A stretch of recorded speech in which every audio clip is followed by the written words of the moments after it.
notre musée regroupe 3 sections différentes qui reflètent l'histoire de notre pays, qui commence par la préhistoire, qui est datée d'1 200 000 ans avant Jésus-Christ, jusqu'à 3000 ans avant Jésus-Christ. Après, on passe vers l'Antiquité. Concernant l'Antiquité, nous trouvons l'époque phénicienne, après l'époque mauritanienne et enfin l'époque romaine. Concernant l'époque romaine, on lui a dédié 2 espaces. Le premier, il est dédié aux objets en marbre qui viennent de Banassa, Tchamousida et Chella. Et enfin, la salle des bronzes. Concernant la salle des bronzes, elle regroupe les différentes pièces retrouvées à Volubilis. Et enfin, on trouve la dernière section, c'est la dernière islamique. Et cet espace-là, il est dédié aux écritures, commençant par les gravures rupestres, après l'écriture libyque, et enfin ce sont les inscriptions latines. Et là, nous trouvons l'écriture islamique. Nous trouvons dans le hall. Le hall, il constitue 2 sections différentes. La première section, elle représente la préhistoire. Nous avons 3 vitrines. La première vitrine, elle représente le premier homme qui est daté d'1 200 000 ans avant Jésus-Christ. Après, la deuxième vitrine qui représente le néolithique au Maroc.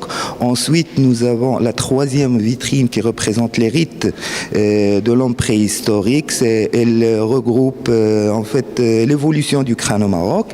Et on passe directement vers une autre section, c'est la section Antiquité et pré-islamique.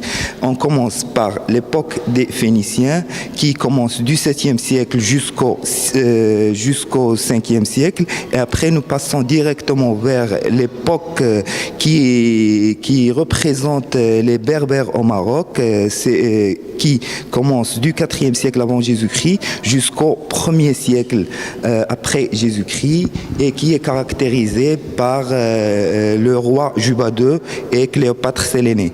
Et ensuite, nous passons directement vers l'époque romaine. D'ailleurs, l'époque romaine, c'est l'époque la plus importante en musée. On lui a consacré cette partie-là et nous avons la salle de marbre et la salle des bronzes. Nous sommes dans la salle ovale des bronzes. Cette salle, elle regroupe les différentes pièces en bronze venant de Volubilis. D'ailleurs, elle est divisée sur différents thèmes différents. Le premier thème, c'est la religion romaine. Le deuxième, c'est le soldat romain. Le troisième, c'est l'institution romaine. Et enfin, le mobilier intérieur et la constitution du lit romain.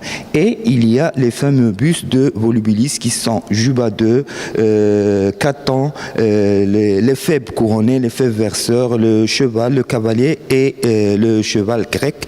Et enfin, le vieux pêcheur. Toutes les pièces qui sont exposées, elles sont purement marocaines. Effectivement, toutes les pièces du musée, on les a trouvées au Maroc. Que ce soit ici ou l'art islamique toutes les pièces retrouvées au Maroc, c'est un musée national. Cette salle, elle regroupe les différentes pièces en marbre. D'ailleurs, les objets en marbre viennent de Banassa, Tchamousida et Chella. Banassa, c'est un site près de Soklarba. Tchamousida, c'est un site... Tchamousida, c'est un site près de Kenitra. Et Chella, c'est un site qui est à Rabat.